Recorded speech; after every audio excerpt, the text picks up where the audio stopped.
Halo, pada video ini saya akan menjelaskan tentang struktur dan fungsi sel pada manusia, serta menjelaskan perbedaan antara sel eukariotik dan sel prokariotik, yang dimana sel merupakan unit struktural dan fungsional terkecil penyusun tubuh manusia.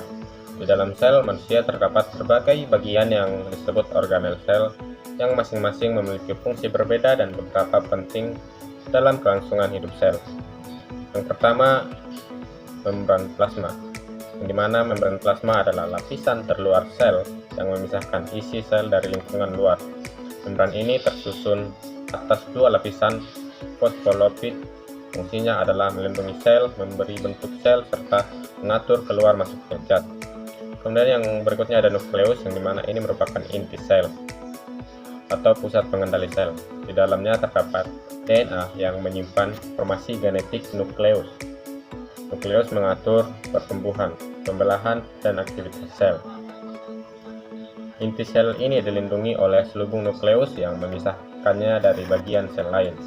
Kemudian berikutnya ada sitoplasma, yang dimana sitoplasma adalah cairan di dalam sel yang mengelilingi nukleus. Disinilah organel-organel berada dan berbagai reaksi metabolisme berlangsung. Kemudian yang berikutnya ada sitoskeleton, yang dimana sitoskeleton ini berbentuk benang-benang halus dan sitoplasma. Fungsinya untuk mempertahankan bentuk sel, membantu pergerakan sel, dan mengatur posisi organel. Berikutnya ada mitokondria, yang dimana mitokondria dikenal sebagai powerhouse of the cell karena berfungsi menghasilkan energi melalui proses metabolisme dan respirasi sel. Kemudian ada lisosom, yang dimana lisosom ini mengandung enzim yang berfungsi mencerna dan mengatur ulang zat sisa metabolisme serta mengaturkan partikel asing seperti bakteri dan virus. Kemudian ada ribosom. Ribosom sendiri berfungsi sebagai tempat sintesis protein. Ribosom dapat berperan bebas di sitoplasma atau menempel pada retikulum endoplasma kasar. Kemudian ada berikutnya retikulum endoplasma atau RE, di mana retikulum ini berfungsi memproses dan memindahkan molekul dalam sel. RE kasar berperan dalam sintesis protein karena ditempeli ribosom. RE halus berfungsi dalam sintesis lemak, metabolisme karbohidrat, dan detoksifikasi racun. Kemudian berikutnya ada aparatus Golgi, yang dimana aparatus ini berfungsi memodifikasi, mengemas, dan mengirimkan protein keluar sel atau ke bagian sel lain.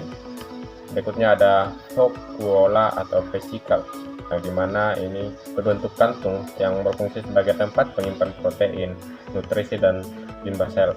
Semua organel ini bekerja sama agar sel manusia dapat menjalankan fungsinya dengan baik.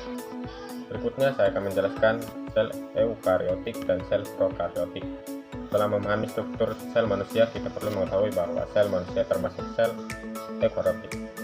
Yang pertama, saya akan menjelaskan sel prokariotik, di mana sel ini adalah sel yang tidak memiliki membran inti sejati dan tidak memiliki sistem endomembran. Contohnya adalah sel bakteri.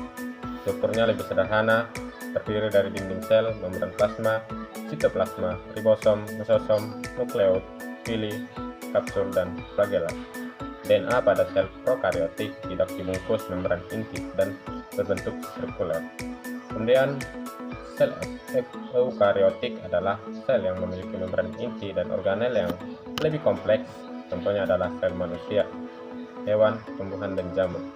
Sel eukariotik memiliki nukleus yang jelas, mitokondria, retikulum, endoplasma, badan Golgi, lisosom, dan organel lainnya.